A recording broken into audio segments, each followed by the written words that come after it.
नाज़रीन अव्हांखे ॿुधाईंदा हलूं त कराचीअ जे इलाइक़े एक्सपो सेंटर में अॼु अरिड़हों कराची इंटरनेशनल बुक फेस्टिवल जो अफ़्तिताह कयो वियो, जंहिंमें ख़ासि महिमान सिंध जो निगरान वॾो वज़ीर जस्टिस रिटायर बाक़िर मक़बूल हुयो ऐं उन जेको आहे फेस्टिवल जो बाक़ाइदा जेको आहे अफ़्तिताह कयो आहे। उन खां अलावा वॾे तइदाद में जेको आहे कराचीअ जे शहरनि ख़वातीन स्कूल ऐं यूनिवर्सिटी कॉलेज जे शागिर्दनि बि शिरकत कई आहे।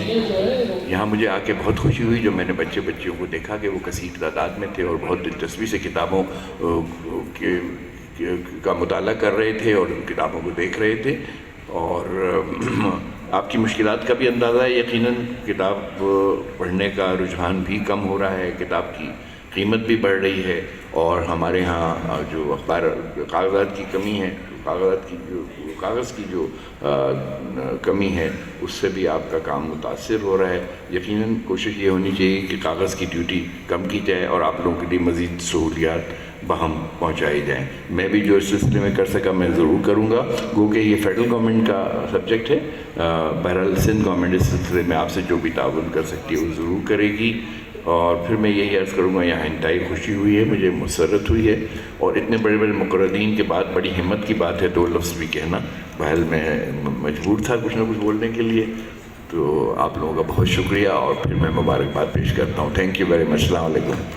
नाज़रीन हिन वक़्तु असां सां गॾु एक्सपो सेंटर में अरिड़हों बुक फेस्टिवल जो बानी अज़ीज़ ख़ालिस शेख साहब मौजूदु आहे। उन खां पुछूं था त उहो हिन फेस्टिवल जे हवाले सां छा थो चवणु चाहे ऐं अवाम कराची जी अवाम लाइ कहिड़ो मैसेज पियो ॾिए ऐं बुक फेस्टिवल जे हवाले सां छा थो चवणु चाहे। अस्सलाम वालेकुम। बिस्मिल्लाहिर्रहमानिर्रहीम। माशाल्लाह से आपने देखा कि आज का बुक फेयर का इफ्तिताह का दिन है और हमारे बच्चों ने सुबह खुद ही आके इफ्तिताह कर दिया।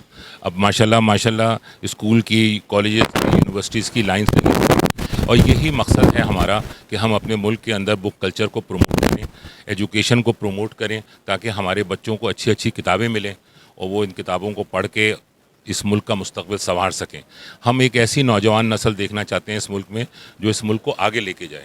तो जब तक हमारे बच्चे पढ़ेंगे नहीं और पढ़ाई के लिए अच्छी किताबें नहीं होंगी तो हम अपना मुस्तकबिल कैसे ठीक करेंगे। तो हमारा टारगेट ये है कि अच्छी से अच्छी किताबें दुनिया भर से लाई जाएँ, जो आप इस वक्त कराची इंटरनेशनल बुक फेयर में देखेंगे, और हर टॉपिक पे होगी। यानी कि लॉ से लेकर, कंप्यूटर से लेकर, मैथमेटिक्स, फिज़िक्स, केमिस्ट्री से लेकर, English literature, Urdu literature, Sindhi literature, Pashto, हर ज़बान के ऊपर हमने किताबों को वेलकम किया है। मज़हब के सारे पब्लिशर्स आपको दीनी पब्लिशर्स मिलेंगे, कुरान मजीद के पब्लिशर्स मिलेंगे। ये सब, इसका मकसद ये होता है कि जो लोग जिस किस्म के किताबों का शौक़ रखते हैं उनको वो अंडर वन रूफ मुहैया की जा सकें। लेकिन बेसिक जो हमारा टारगेट होता है वो बच्चे होते हैं। अभी आप देखेंगे कल से कि लाड़काना से लेकर और जाम शोरों तक जो भी ऐसी सर्विसेज होंगी जिसमें 4-5 घंटे तक बच्चे कराची पहुंच सकते हैं, उन शहरों से, अंदरून सिंध से वो कॉलेज और यूनिवर्सिटी के बच्चे आपको कराची फेस्टिवल में मिलेंगे। वो उनको एक तस्कीन होती है उनको, और उन्हीं के लिए हम किताबें छाप रहे हैं, उन्हीं के लिए ये फेस्टिवल किया जा रहा है कि वो जहाँ दूर दराज के अंदर के इलाके हैं वहाँ पे भी अगर वो किताबें नहीं पहुँचती तो वो उनको यूनिवर्सिटी की रिक्वायरमेंट है, मेडिकल कॉलेजेस की है, कंप्यूटर के कॉलेजेस की है, लॉ की है, तो वो यहाँ पे आके उनको अंडर वन रूफ मिल सकें। ये है असल में एक सोच कि पाकिस्तान की प्रमोशन के लिए, पाकिस्तान को आगे ले जाने के लिए हमें अपने बच्चों को अच्छा तालीम याफ्ता बनाना है। Thank U. नाज़रीन हिन वक़्तु मूं सां गॾु इबरत ग्रुप ऑफ पब्लिकेशन जो चेयरमैन कादी असद साहब मौजूदु आहे। जॾहिं त एक्सपो सेंटर में अरिड़हों बुक फेस्टिवल जो अॼु पहिरियों ॾींहुं आहे, उन खां पुछूं था त बुक फेस्टिवल जे हवाले सां छा था चवणु चाहिनि। अरिड़हीं महिरबानी अव्हां जी। अरिड़हों यानी बुक इंटरनेशनल बुक फेयर जो अॼु इनॉग्रल सेरेमनी आहे, हिन जी इनॉग्रेशन थी रही आहे ऐं हिन जो जेको हिन जे पुठियां जेको ड्राइविंग फोर्स आहे जंहिं हीअ सॼी ऑर्गेनाइज़ करे थो, या उहो आहे असांजो अज़ीज़ ख़ालिद साहब, जेको चेयरमैन आहे बुक सेलर्स एसोसिएशन जो। टेक्स्ट बुक जेके छापीनि था, यानी निसाबी किताब वग़ैरह इहो सो उन्हनि जो चेयरमैन जेको आहे सो अज़ीज़ ख़ालिद साहब हिन जो मतिलबु हिन सॼे अरिड़हनि सालनि खां वठी हर साल इहो यानी बुक फेयर लॻे थो हिते एक्सपो सेंटर में। ऐं आउं सम्झां थो त हिन एक्सपो सेंटर जी रौनक बणिजी थो वञे, जेको हर यानी तक़रीबन 4 ॾींहं हले थो, पर 4 ॾींहं ही अहिड़ो पंहिंजो अक्स छॾे वञे थो जो सॼो साल माण्हुनि खे यादि रहे थी ॻाल्हि। तव्हां ॿाहिरि वेंदो ऐं ॾिसंदो त केतिरा ॿार स्कूल जा नंढा नंढा ॿार हिते अचनि पिया ऐं यानी हिन बुक फेयर में हिसो वठनि पिया ऐं किताबनि जो मुतालो पिया कनि। आउं सम्झां थो त इहो बहितरीनु शइ आहे। मूं अज़ीज़ ख़ालिद साहब जेके चेयरमैन आहिनि एसोसिएशन जा, हुननि खे मूं इहो तजवीज़ ॾिनी त तव्हां कराची खां अलावा हैदराबाद में ऐं इंटीरियर ऑफ सिंध जे मुख़्तलिफ़ यानी शहरनि में हिन जी हिकिड़ी अगरि 4 ॾींहं नथा रखो त घटि में घटि हिकिड़े ॾींहं जो या 2 ॾींहंनि जो बुक फेयर रखी सघो था। ऐं ख़ासि तौर ते हैदराबाद में यानी हिन जी वॾी गुंजाइश आहे। माण्हू जिन खे यानी किताब पढ़ण जो शौक़ु आहे, किताबनि जो शौक़ु आहे, सो उहो चाहिनि था। उहो कराची नथा अची सघनि कंहिं सबबु करे, यानी हींअर त कराची ऐं हैदराबाद जे दरमियान बि जेको सफ़रु आहे उहो बि ओट मोट 10,000 रुपया तक़रीबन ख़र्च थी थो वञे अगरि माण्हू पंहिंजी गाॾी में अचे या वञे। सो तव्हांजी वॾी महिरबानी त तव्हां अॼु हिन आऊं पाण हिननि खे पैट्रोनाइज़ कंदो आहियां जेतिरो मूंखां यानी मुमकिन थिए थो, त आऊं बि हिननि जी पैट्रोनेज कयां थो, हिननि खे सपोर्ट कयां थो। ऐं रुगो हिन जे करे त हीउ शौक़ु जेको किताब पढ़ण जो इहो जेतिरो वधि में वधि फैलिजी सघे ओतिरो बहितर। महिरबानी।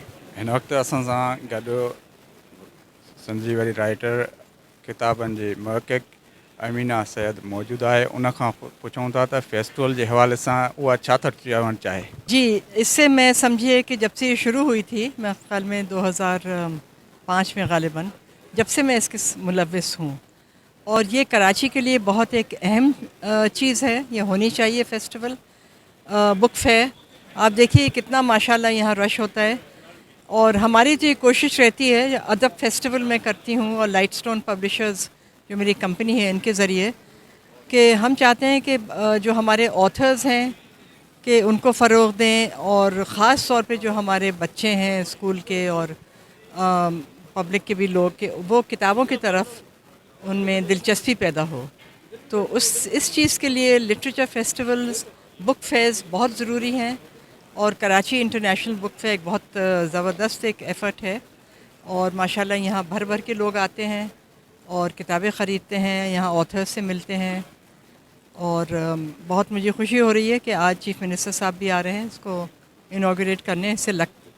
इसी से समझिए कि लगता है कि कितनी दिलचस्पी ये ले रहे हैं किताबों में और पब्लिशिंग में। नाज़रीन, हिन वक़्तु असां सां सिंध जो हिकु सीनियर सहाफ़ी, अदीब, राइटर महमूद शाह मौजूदु आहिनि एक्सपो सेंटर में। उन पंहिंजो किताबनि जो हिकु स्टॉल बि लॻायो आहे।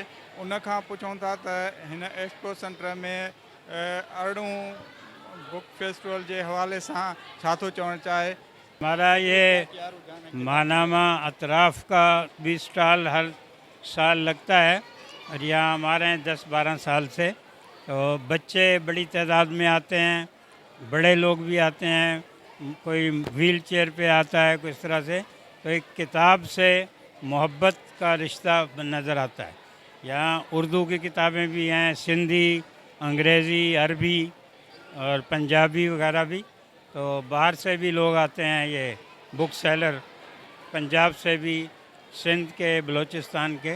तो अच्छा, ये 5 दिन जो है बहुत अच्छे किताब के इल्म के साथ गुजरते हैं। नाज़रीन, हिन वक़्तु असां एक्सपो सेंटर में मौजूदु आहियूं, हिकु स्टॉल ते आहियूं जंहिं ते नंढड़नि ॿारनि जे लाइ मुख़्तलिफ़ किताब रखिया विया आहिनि।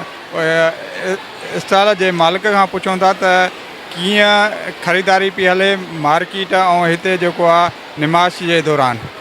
अस्सलाम वालेकुम, मेरा नाम ताहिर है और मेरा ताल्लुक़ चिल्ड्रन पब्लिकेशन से है। आपने जो सवाल किया कि यहाँ नुमाइश कैसी चल रही है, तो ये 18 साल से है और ये इसका 18वां साल है। हर साल ये जो एग्ज़िबिशन है ये ग्रो करता है। ये जो ऑर्गेनाइज़र हैं ये 40 से 50 स्टॉल रिफ्यूज़ करते हैं। तो आप इससे अंदाज़ा लगा लें कि मार्केट कैसी है। अच्छा, अभी आप हॉल के अंदर हैं, आप खुद देख लें कि बच्चे और बड़े किस तरह किताबें ख़रीद रहे हैं। तो ये जो पाकिस्तान में हमने एक मिथ बनाई हुई है कि लोगों ने किताबें पढ़ना छोड़ दी हैं, ये गलत है। अगर किसी को यकीन नहीं आता है तो वो इस हॉल में आके 5 दिन किसी वक्त भी आ जाए और देख लें कि लोग किताबें भी पढ़ते हैं और वो ख़रीदते भी हैं। सर, मार्केट से और यहाँ पे क्या पब्लिक का रुझान है खरीद करने से? वो बहुत ज़्यादा है। पूछे कैसे? जैसे मिसाल के तौर पे आपके गुलिस्तान जौहर में रहते हैं और आपको उर्दू बाज़ार जाना है तो आपके लिए अब ये नामुमकिन है क्योंकि पेट्रोल महंगा है, टाइम नहीं है। तो जब ये एग्जीबिशन लगता है तो इसमें 50% बल्कि कुछ ऐसे पब्लिशर हैं जो 60% रियायत भी देते हैं। जैसे हमारे जैसे लोग हैं तो हम यहाँ पे 10 रुपये और 30 रुपये का नावल बेच रहे हैं और 30 रुपये की किताब बेच रहे हैं। तो ये बहुत ही सस्ता है मार्केट के मुकाबले यहाँ पे। आप क्या कहना चाह रहे हो, कब से ये जो है ना आप स्टॉल लगा रहे हैं? तकरीबन 7 साल हो गए स्टॉल लगाते हुए हमें, और तो माशाल्लाह काफ़ी अच्छा रिस्पांस आता है। और जो कस्टमर जैसे हमारे जो दुकानदार जो लोग दुकानों पे नहीं आ पाते वो यहाँ पर आके परचेजिंग करते हैं और काफ़ी अच्छा रिस्पांस आता है। उनको अपने करीबी किताब मिल जाती है। अच्छा, आज पहला दिन है और शायद 1 घंटा हो गया है, तो ये अभी आनियर हो गया है, तो अभी आपके पास ख़रीदारी हुई है और आप कैसे माना देख रहे हो? जी, अभी तो स्टार्ट है। अभी तो रिस्पांस जैसे शाम में अभी तो स्टूडेंट वगैरह आए हुए हैं ना, तो ये इनको इतना रुझान नहीं होता है दीनी किताबों में। अभी बच्चे वो सिर्फ कहानियों की किताबें ये सब चीज़ें कर रहे हैं। और जो जैसे आम आवाम आएगी तो फिर उसके बाद शाम में इंशाल्लाह अच्छा रिस्पांस होता है। नाज़रीन, अव्हांखे ॿुधायूं त कराचीअ में एक्सपो सेंटर में अॼु जेको आहे 18 कराची इंटरनेशनल बुक फेस्टिवल जो अफ़्ताह निगरान वॾे वज़ीर सिंध जस्टिस रिटायर मक़बूल बाक़र कयो, जॾहिं त उन्हनि में वॾे तादाद में कराची जे शहरनि, ख़वातीन, स्कूल कॉलेज यूनिवर्सिटीअ जे शागिर्दनि ऐं इबरत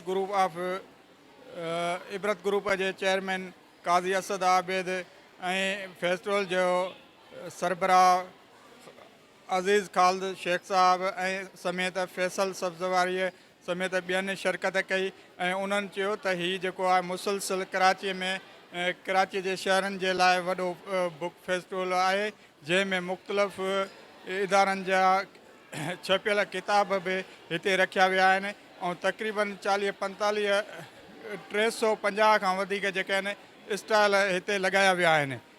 कैमरामैन शेख वक़ार सां गॾु राइब गाओ, इब्रा न्यूज़, कराची।